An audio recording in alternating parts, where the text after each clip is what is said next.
Welcome back to Soundwell Guitar. Today's video is going to be a tutorial on finger tapping, but also paired with a personal experience that I had growing up and learning to play guitar myself and trying to master this technique. But first, music. Okay,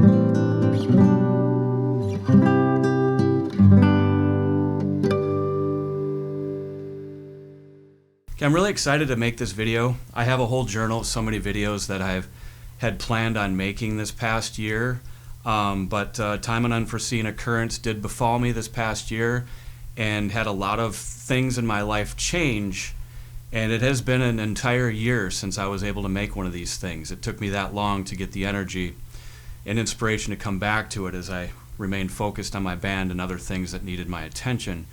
But happy to say that rebooting Soundwell today is an amazing thing. I've had some incredible experiences this past year, and I'm all the better for it. So let's get on with the lesson. So I said that it was finger tapping, explaining the technique, so it is a lesson, but at the same time I have a personal experience to share with how I learned to finger tap and how I got good at it somewhat quick. So what happened was it was the 80s, and I was just learning to play guitar, and one of the first things I wanted to be able to do was finger tap. Now, in case you're not familiar with what that technique is, it's where our left hand is joined on the neck, the fretboard, with our picking hand, and we begin tapping out notes. You can see how my right hand is getting that. Now mixed in with left hand notes.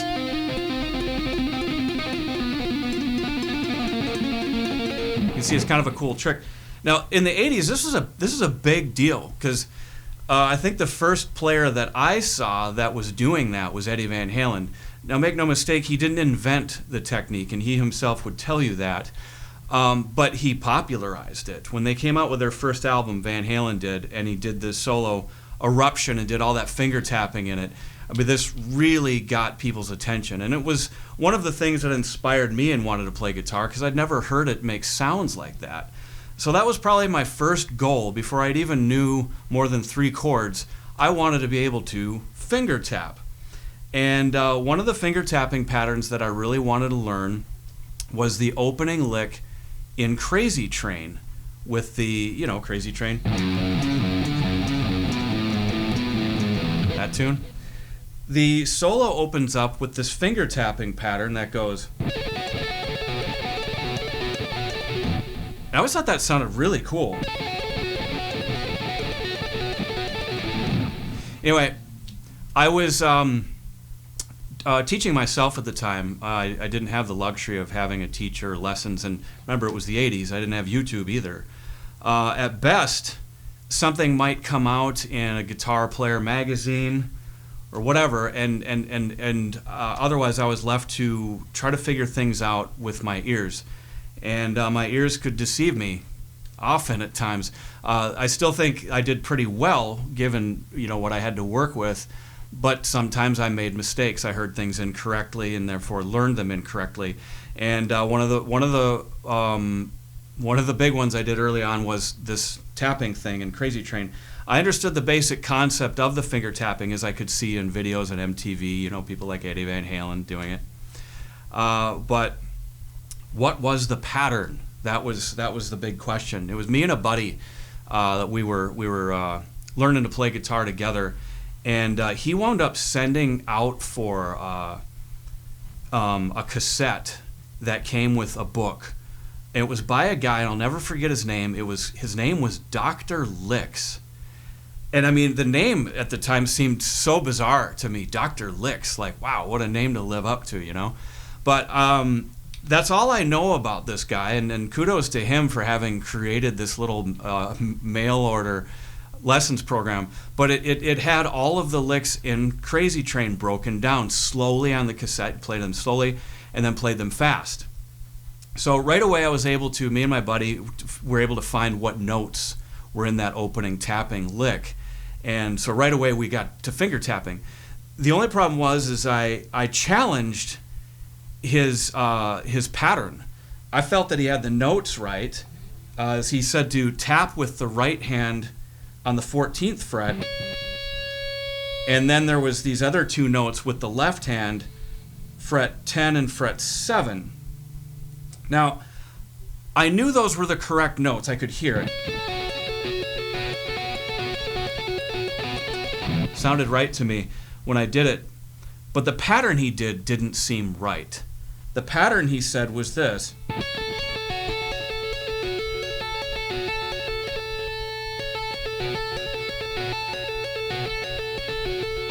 That's what it sounded like on the cassette as well, as slowed down. And this was my first experience learning that sometimes really fast chops on the guitar sound completely different when slowed down, so it can be very deceptive. But there I was, very little to no experience with this kind of thing, but right away challenging that he had the pattern right. So I'm taking this ring off, actually. I wound up making up my own pattern. So let's kind of get into finger tapping, because this was a cool experience that I had, and it actually got me finger tapping really well.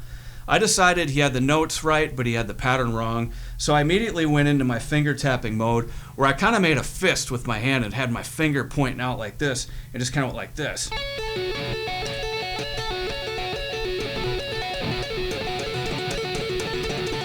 Okay, and that was the pattern that I did.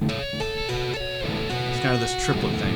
1, 2, 3, 1, 2, 3. Now I'm going to tell you right off the bat, in case you're wondering why I look like a maniac with my finger going up and down like that. I was really doing it wrong. Not only just the pattern for Crazy Train, but this whole hand-fisted thing was really kind of a bad idea. I started to notice when I looked at other players, professionals, on television, doing it. They actually still had their pick in their hand more often than not, except for Eddie Van Halen. He puts it in his mouth. I hold on to mine. And I wound up developing this technique for it. I rested my hand on the strings, which is cool because then it kept the ones I'm not playing silent. And then it just kind of hinged like that with my wrist. So I started to get better at finger tapping right away once I realized that, it's not this. It's just more of a supple, kind of gentle technique, a little less work like this. Okay, another thing that's important to note is the tapping hand doesn't just tap. I remember doing that at first too. I was like, tap and lift, tap, lift, tap, lift. And it kind of worked because here you can hear that follow-up note. But the truth is, it should be like a tap, snap. Tap, snap. Okay, and you can see that my hand is staying close to the frets too because it's got to come back.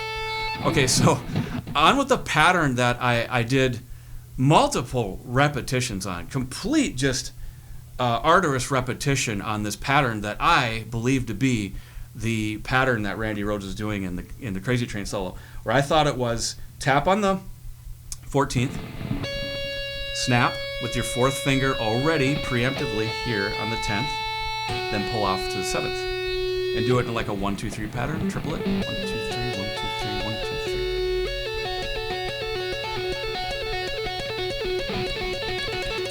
3. Here's kind of where I felt that this was worthwhile making a video out of this personal experience, and then just sharing with you, my technique on the finger tapping thing.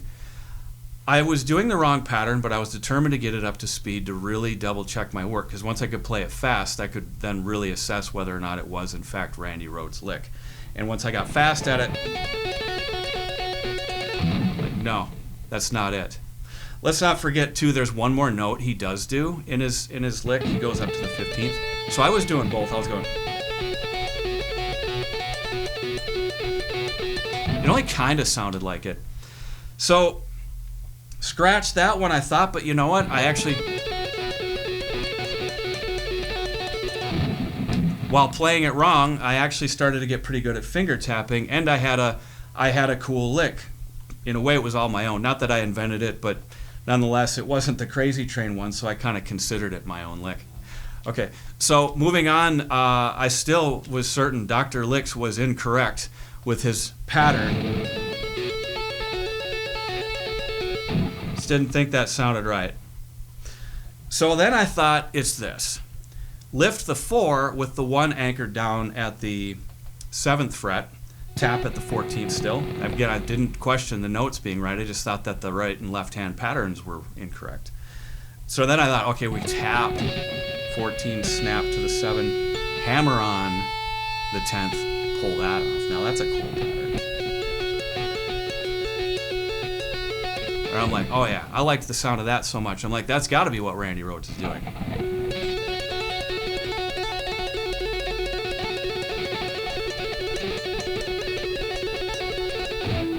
Nope.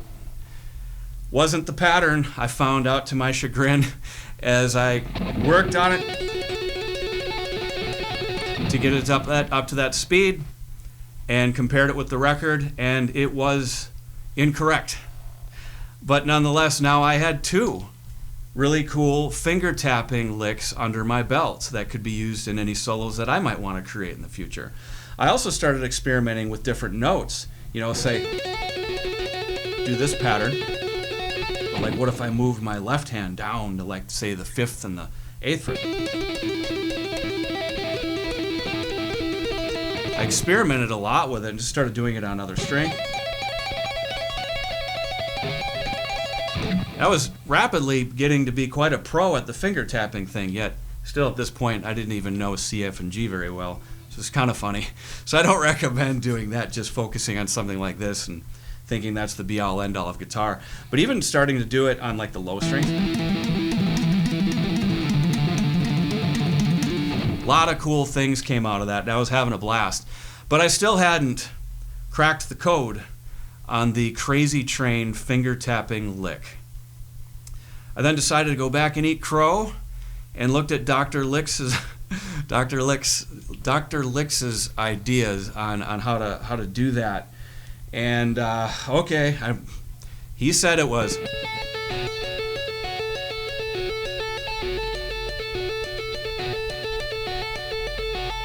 that was interesting. I was always used to just doing one tap with the right hand and then something else with the left hand. Was always the one tap. But according to Dr. Licks, Randy Rhoads did a double tap. 1, 2. See, that's a tap, snap, snap. And then,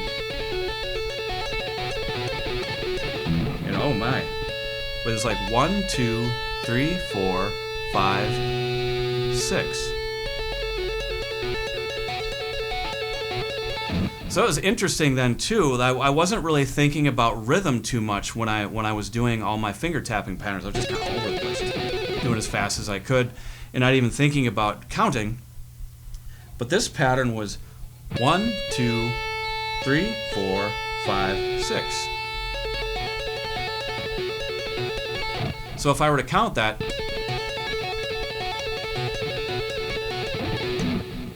that's a 6 pattern. They call that a 6-tuplet. And sure enough, I found as I played it more and more,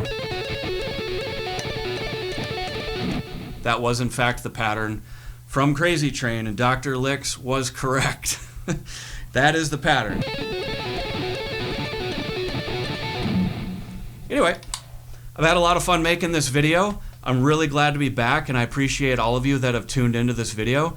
I'm going to be putting the tabs up, of course, during the I'm going to be putting tabs up for you to be able to read in case you're interested in learning these licks and writing them down yourself and practicing them.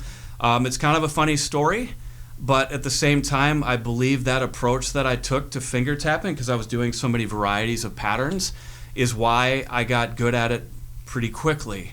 And so just wanted to share those different patterns with you, and hopefully if you're just learning to do finger tapping yourself, that this will help. If nothing else, maybe you just thought it was kind of a funny story. I'll see you in the next video.